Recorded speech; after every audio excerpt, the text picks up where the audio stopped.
Halo semuanya, selamat datang di podcast Behind the Screen. Nah, pada hari ini saya kedatangan tamu yang sangat spesial.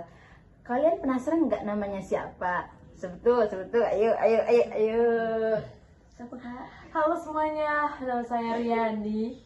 Kak Riani. Yes. Dan saya Ailan sebagai host kita pada hari ini. Nah, Kak Riani nih, betul kan? Iya betul. Penasaran Kak nggak nih diundang ke sini buat apa? Rian. Apain ya? Aduh, penasaran deh. Mau cari jodoh kah? Aduh, Itu janganlah ya. Ini kita bahas yang penting-penting dulu ya demi masa depannya nanti dulu. Oke. Nah, jadi di podcast kita hari ini kita akan bahas mengenai perubahan perilaku wisatawan di era digital.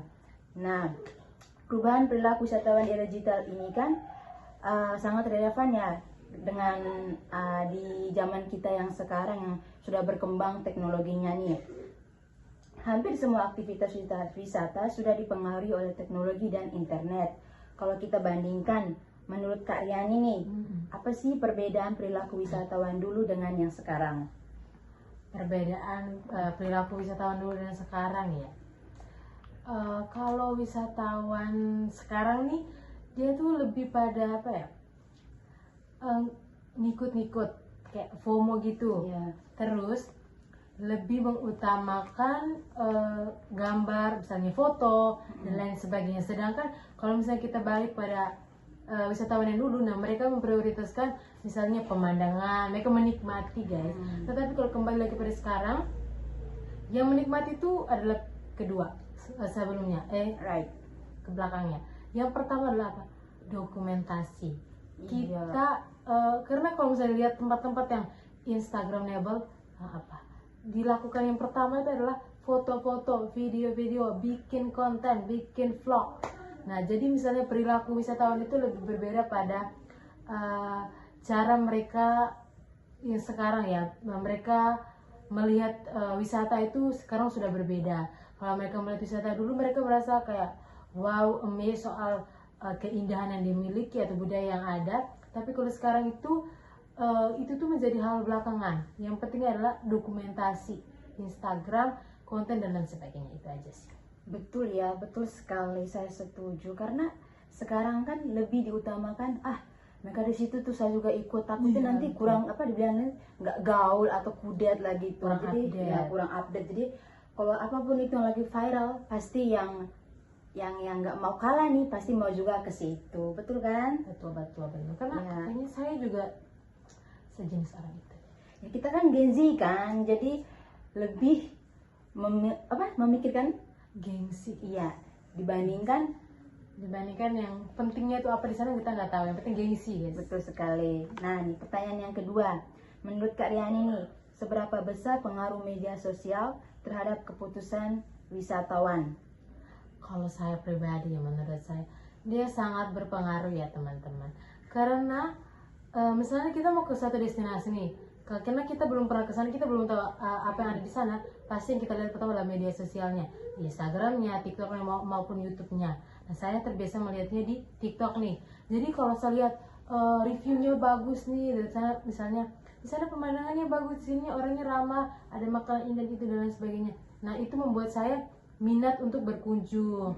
Jadi media sosial ini dia sangat berpengaruh ya teman-teman, karena saya rasa kita semua juga pernah merasakan hal ini. Karena kalau kita bisa datang di tempat yang belum pernah kita datangi, yang pertama kita lihat adalah reviewnya, ulasannya seperti apa, terus ada komentar-komentar lain itu seperti apa. Jadi itu membuat kita berpikir, ini jadi nggak ya ke sana, atau misalnya kayak di sana bagus deh, kayaknya saya harus ke sana. Jadi itu sebagai bahan pertimbangan buat kita untuk melakukan perjalanan wisata. Iya, betul sekali ya teman-teman. Sekarang ini kan semuanya itu sudah dilakukan secara instan ya. Kalau kita mau ke situ, lihat dulu review orang-orang ini gimana. Jadi kita belajar dari pengalaman-pengalaman orang yang sudah berkunjung ke sana. Kalau sudah bagus, kalau pengalamannya bagus, menyenangkan, pasti kita juga percayalah, wah ini betul-betul bagus gitu. Tapi kalau yang reviewnya bintang 3, 1, itu mah sudah dicoret dari list kunjungan. Oke. Pertanyaan yang ketiga nih, hal lain yang menurut Kak Riani berubah adalah kebiasaan membaca. Wait. Tenang ya guys. Jadi itu guys, itu kalau misalnya teman-teman butuh rekomendasi tentang tempat wisata yang bagus, atau bingung nih mau kemana, minggu ini pengen jalan kemana, bisa lihat di media sosial gitu kan. Karena banyak orang bikin TikTok, post Instastory, terus bikin vlog yang unik-unik. Jadi kalian bisa belajar dari vlog mereka atau dari konten-konten yang mereka bikin. Berarti Karyani nih kalau mau berkunjung atau memesan tiket, itu pasti lihat review-review dari pengunjung sebelumnya ya? Betul guys, karena saya orangnya kayak kurang percaya gitu. Kalau menurut keyakinan saya ini, saya kayak kurang yakin kalau saya pergi aja tanpa tahu apa yang ada di sana. Jadi saya cari bekal dulu kan. Jadi misalnya saya mau ke sini atau mau ke sana, ke satu tempat, saya pikir dulu, saya lihat dulu ratingnya, ulasannya misalnya di Google kan. Sekarang nih rating itu kan penting banget ya untuk kayak citra suatu destinasi atau suatu tempat. Jadi kalau semakin banyak bintangnya berarti itu bagus. Komentar-komentar positif itu membuat kita sebagai orang luar tuh menjadi penasaran dan pengen cobain hal itu. Jadi saya pribadi sih sangat pokoknya ikut update-nya dari media sosial. Kalau bagus berarti saya ikut, kalau nggak bagus berarti next time ya. Tapi sepertinya kita juga harus berhati-hati deh, soalnya kan sekarang kan digital kan, kadang mereka juga nyewa orang nih buat kasihlah kalian bintang 5 gitu, walaupun belum berkunjung kan, biar apa sih pencarian kalian tuh di atas atau banyak yang percaya kan. Jadi kita tuh harus hati-hati lihat itunya. Jadi harus cari juga di website yang lain gitu, atau kalau masih bimbang buatlah perbandingan antara tempat wisata ini dengan tempat wisata lain gitu. Betul. Jadi harus tetap berhati-hati ya. Belum tentu semua yang kamu lihat itu benar 100%. Kadang media sosial itu sangat memberikan pengaruh buruk juga, walaupun banyak mempermudah ya, tapi pasti ada negatif dan positifnya guys. Jadi kita bijak lah dalam menggunakannya. Oke.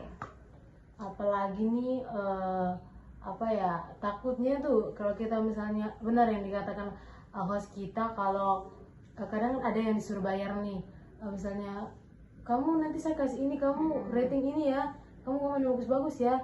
Takutnya kita kesana, kita naruh ekspektasi yang tinggi, sedangkan realitanya itu nggak sebegitunya. Jadi sebaiknya kita harus pastikan bahwa itu dari websitenya resmi. Kita harus pastikan bahwa itu tuh benar-benar bagus. Jadi pentingnya kita bisa menilai mana yang baik dan mana yang buruk. Betul sekali Kak Riani. Nah, selain itu teknologi juga membuat proses wisata jadi lebih praktis, betul kan? Betul. Ya, jadi semuanya itu melalui digital. Mau memesan, mau mencari informasi, atau mau mencari pengalaman dari wisatawan lain, biar kita tuh tahu gitu kesana tuh apa saja yang menarik dan perlu dilakukan. Dan yang terakhir, menurut Kak Riani nih, perubahan ini lebih banyak positif atau negatif? Dari digital ini memberikan negatif atau positif yang lebih banyak gitu? Sebenarnya ya guys, kalau kita bicara positif pasti ada negatifnya. Kalau kita bicara negatif juga pasti ada positifnya. Jadi kalau dari saya pribadi, saya rasa kedua-duanya ini setara, tergantung pemandu kita sebagai orang yang menggunakan, bagaimana kita memanfaatkannya. Tapi kalau kita gunakan yang baik, pastinya dampak positifnya lebih besar dan lebih terasa. Karena gini ya, dengan adanya teknologi ini, dia bukan cuma membantu kita untuk mempermudah kita untuk mencari tahu tentang suatu destinasi atau suatu tempat wisata, tetapi dia juga bisa membantu citra suatu destinasi guys. Karena misalnya kalau kita lihat dari kita sebagai wisatawan yang belum tahu apa soal itu destinasi itu, kalau kita kesana kan kita lihat dari rating, kita lihat dari komentar-komentar orang-orang yang sudah pernah berkunjung ke sana. Nah, komentar-komentar itu seharusnya itu bisa menjadi sebuah pembaharuan gitu loh, kayak komentar. Jadi lebih kepada teknologi ini harusnya kita manfaatkan dengan baik-baik, sehingga itu tuh bisa memicu wisatawan-wisatawan untuk datang. Karena apa guys? Karena kalau misalnya kita ini internal dan eksternal ya. Kalau misalnya dari pihak desa wisatanya, mereka membangun sesuatu yang bagus, mereka mempromosikan melalui media sosial dan akun atau websitenya resmi. Terus dilengkapi dengan segala fasilitas, bekerja sama bersama dengan government dan lain sebagainya, media dan lain sebagainya. Itu tuh sangat membantu untuk mengangkat citra destinasi. Dan juga untuk dampak negatifnya itu sangat terasa juga ya teman-teman. Jadi kalau misalnya kita di dunia pariwisata, apalagi kita sebagai pelaku wisata, apa yang kita rasakan itu sudah berbeda. Tujuan awal kita adalah menikmati, sekarang jadi menikmati itu bukan tujuan pertama, tetapi dia menjadi tujuan selanjutnya. Karena apa? Tujuan pertama adalah kita memenuhi media, kita memenuhi konten kita, terus kita memenuhi kita memenuhi keinginan media sosial kan. Terus banyak negatifnya itu adalah ketidaksesuaian ekspektasi dan juga realita sebenarnya. Karena kalau saat ini tuh bisa adanya citra buruk kan Kak, takutnya itu tidak meningkatkan loyalitas pengunjung untuk datang kembali. Kalau menurut Kakak sendiri itu gimana? Ya, saya sependapat sih, karena memang itulah dampak negatif dan buruknya memang sesuai dengan kegunaan kita tadi ya. Kalau memang digunakan secara baik-baik pasti hasilnya juga baik-baik, tapi kalau hanya sebatas untuk hanya sebatas untuk buat cari-cari aja, ikut-ikut aja, terus hanya sebatas buat ikut-ikut orang biar gengsi dan lain sebagainya, itu sebenarnya salah sih. Seharusnya kalian tuh berkunjung ke situ karena memang keinginan kalian situ dan percaya kalau itu memang hasil yang memuaskan bagi kalian. Jangan sampai kalian tertipu dan ekspektasi kalian tuh atau terjatuhkan oleh realita guys ya teman-teman. Karena apalagi kita sebagai insan pariwisata, kita punya jiwa untuk mengembangkan destinasi itu. Jadi berpengalaman dalam bidang pariwisata ini, kita sebagai insan pariwisata kita punya tergerak hatinya untuk kita utamakan memprioritaskan apa yang menjadi daya tarik itu harus kita nikmati kan. Tapi sekarang udah berbeda banget. Dan saya sendiri merasakan, saya rasa saya juga salah satu ya daripada itu. Padahal kalau misalnya kalau ada destinasi yang bagus nih, mereka maksudnya pengelola itu menambahkan aksesoris atau apapun itu yang bikin menarik kan, tapi itu hanya sebentar saja yang bikin pengunjung itu tertarik, tapi setelah itu semuanya itu nggak dipakai lagi, jadi rugi loh. Jadi untuk pengeluaran dananya itu rugi, mereka juga akan rugi untuk kedepannya. Jadi kalau buat perencanaan tolong dipikirkan lagi yang sustainable ya semuanya, pengelolanya dan kawan-kawan insan pariwisata. Pikir jangka panjang. Oke, nah Kak Riani, dari perbincangan kita mengenai perubahan digital untuk perubahan perilaku wisatawan yang dipengaruhi oleh digital nih, apa saran pesan buat dari Kak Riani buat teman-teman sekalian yang di luar sana? Oke, buat teman-teman yang di luar sana, buat penonton setia channel ini, tolong ya guys. Sebenarnya kita kan sebagai anak muda ya, terkhususnya kita sangat sebagai anak muda kita sangat merasakan dampaknya. Nah, menurut saya sebenarnya kan kembali lagi bagi kepribadian mereka, tergantung mereka memanfaatkannya seperti apa. Tetapi sebagai insan pariwisata, seharusnya kita mengutamakan ilmu-ilmu pariwisata.